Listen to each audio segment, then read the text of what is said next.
this video is gonna be a couple of hours late than I initially planned. I'm just gonna turn my light down a little bit.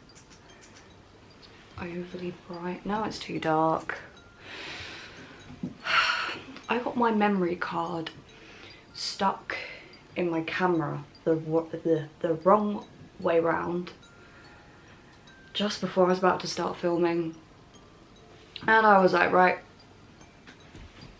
this is fucked, we're not doing it.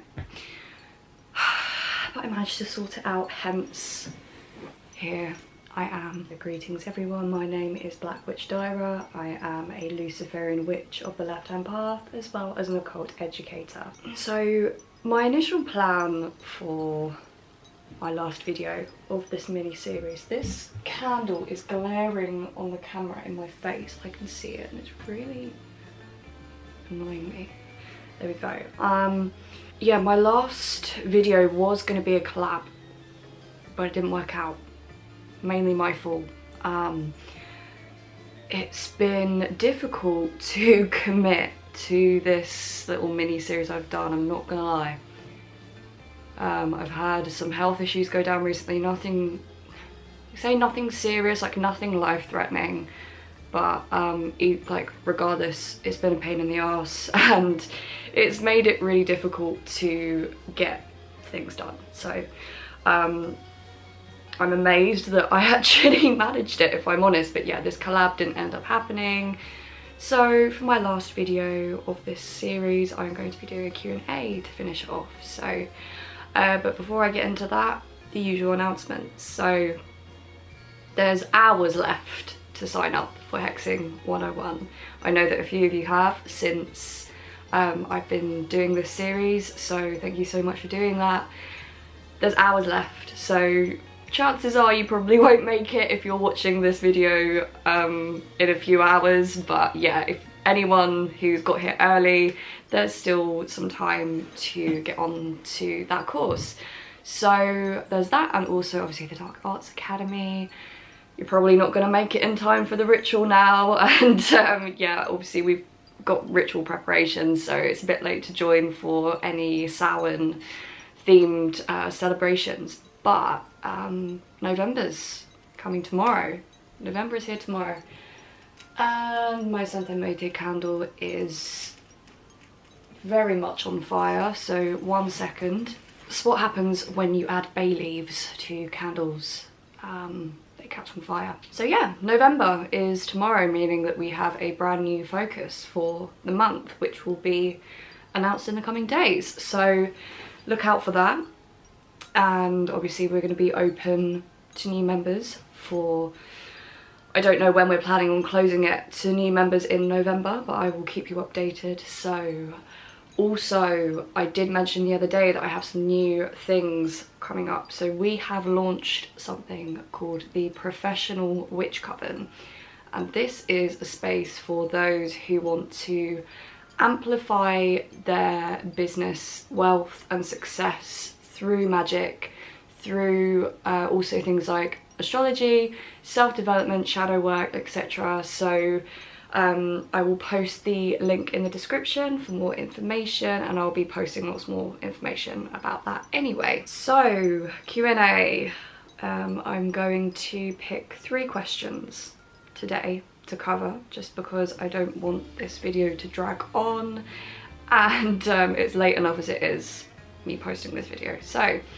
the first question I'm going to answer, so Mike asks, how do you tell an entity from a demon and how to get rid of entities? So a demon is a type of entity. Entity is an umbrella term. A demon and an entity, they're not exclusive. A demon is an entity, but the way to tell the difference between a demon and another type of entity is purely based on the energy. Demons have a very strong and intense and undeniable energy. It's difficult to ignore when you are in the presence of a demon. However, other entities may be around you on a daily basis and you have no idea. So that's the way to tell the difference. It's all based on the energy, right? But you're not going to be familiar of what that energy is unless you are encountering these entities.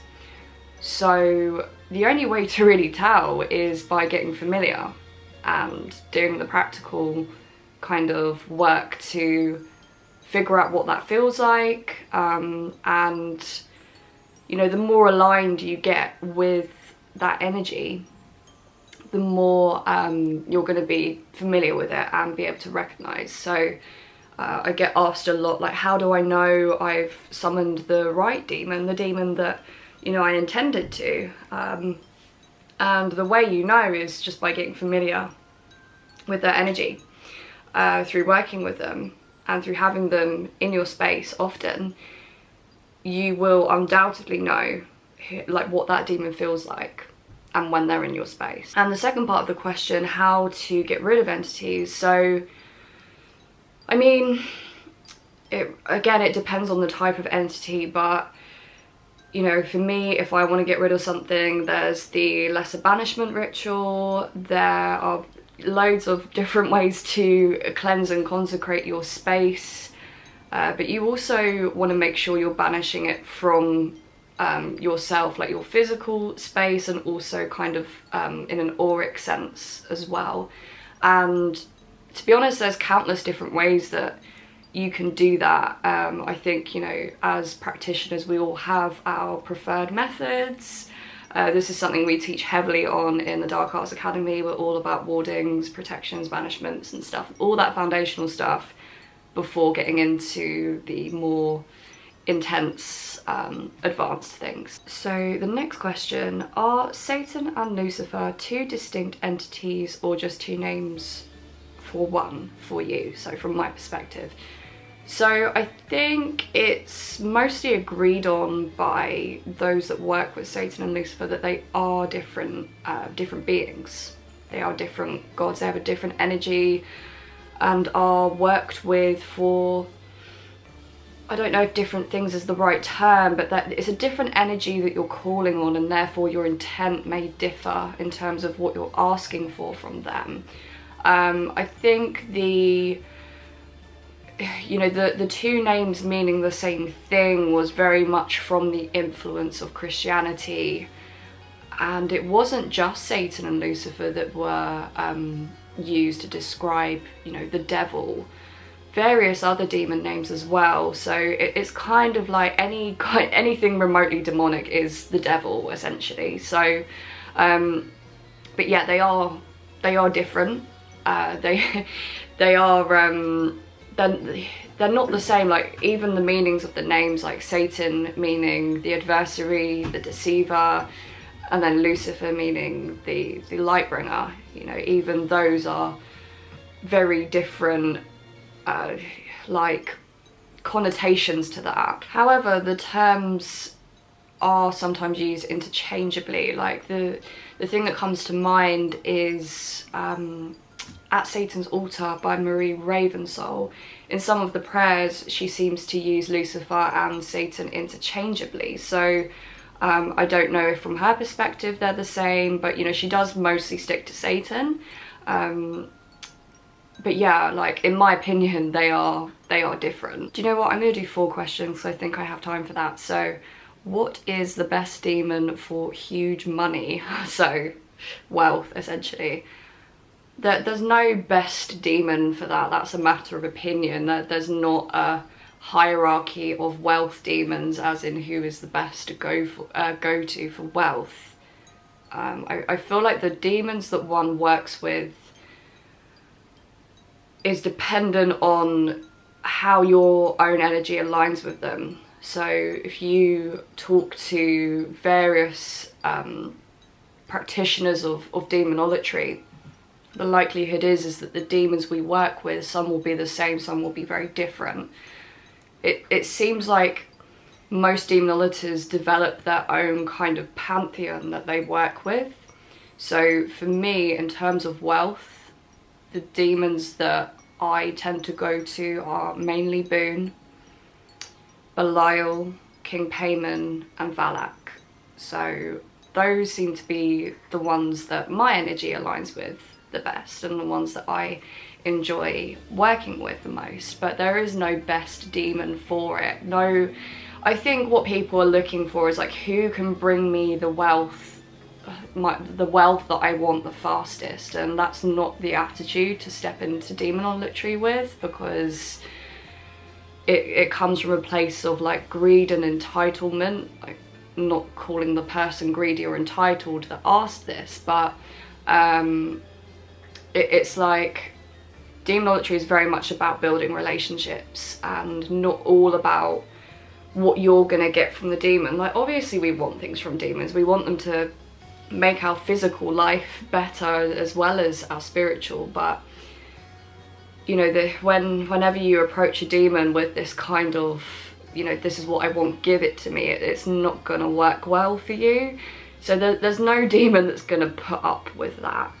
But you know, that there are very many demons for working on things such as wealth, success, career. You know, I have my preferences for that, and other practitioners will have their preferences for who they work with for wealth. And the final question, how did you get started working with demons? So I started working with demons about 5 years ago, which to some people they say, oh, that's quite a long time, and I'm like, really, it's not. It's like, whenever you step into this world, the longer you do it, the less you realise you know. It's like, you just feel even more,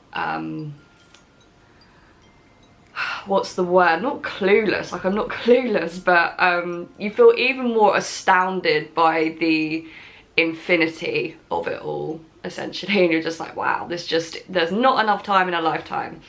But yeah, how did I get into it? Like, I think, you know, I grew up with my standard Abrahamic conditioning of, you know, demons are scary, demons are evil, demons are bad. But you know, I had a lot of like weird paranormal experiences with things that at the time I considered demonic, you know, in terms of like sleep paralysis and kind of hauntings and things like that. And you know, I realised in hindsight it's because I was open to all of that stuff spiritually. You know, I had that sense within me for it, but you know, I didn't know anything about it or anything about protections. Or can you not scratch the furniture? Like, stop it. But yeah, I had no idea about how to protect myself or anything like that. You know, I was clueless. So yeah, and then, you know, I got into, my first kind of introduction into the occult was like tarot reading. I started reading tarot cards when I was like 15, and, you know, I always believed in everything that's kind of out there. And then I started my sort of formal witchcraft practice at about like 18, 19. So, yeah, I didn't start working with demons until I had about a year of kind of basic foundations of witchcraft under my belt.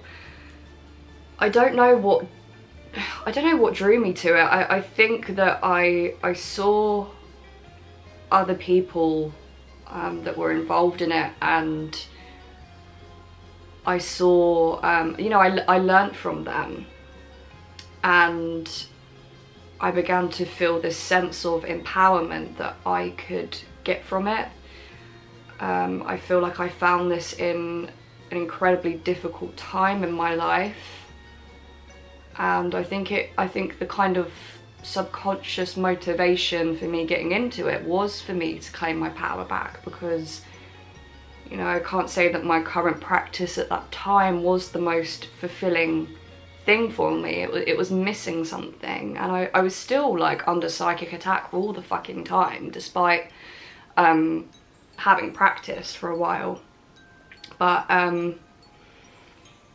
as soon as I started working with demons, all of that stopped. All of the kind of attachments and the sort of astral sludge that I kept picking up, it all went, and I felt immediately stronger within myself, and I could, you know, the change that took place within me was so quick and so profound. And to be honest, I became a little bit addicted to it. Like, working with demons has, do you know what I'd love to do? I'd love to be able to scan my brain activity, like wear like an EEG, which is like a hat thing that like measures the fucking waves in your brain, right?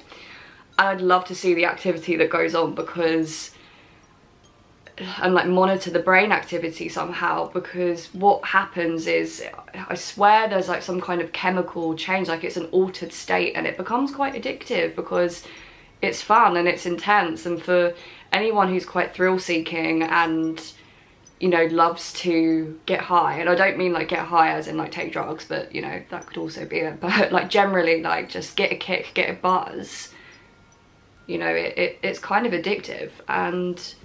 But what was the real motivator was just continual change, growth, alchemy, and kind of becoming, you know, learning who I am, because we attach our identity to so much external stuff, like, you know, our job, the people we have in our lives, or the roles we play. And, you know, I didn't know who the fuck I was. Still not 100% sure. So, but you know, this is all like helped me figure it out and step into who I really am. Ugh, that sounds so cringe, but yeah. So I think I'm gonna leave that video here today, guys. This is the end of the Halloween mini series. Thank you so much to everyone who has tuned into it. I really appreciate it. And I hope it's been enjoyable. It's certainly been enjoyable for me, and it's felt really good to be consistent with something, because I hate saying I'm gonna do things and not do them. And I had this plan since the beginning of October, and like, you know, then all my health stuff came out and I was like, oh, I don't know if I'm gonna be able to do it. And then I was like, no, just fucking do it. So thank you so much for supporting my channel. Please subscribe if you enjoy my content. I'd really appreciate that. And I'll see you in my next video, and who knows when that's gonna be. So thank you so much for watching. Bye for now.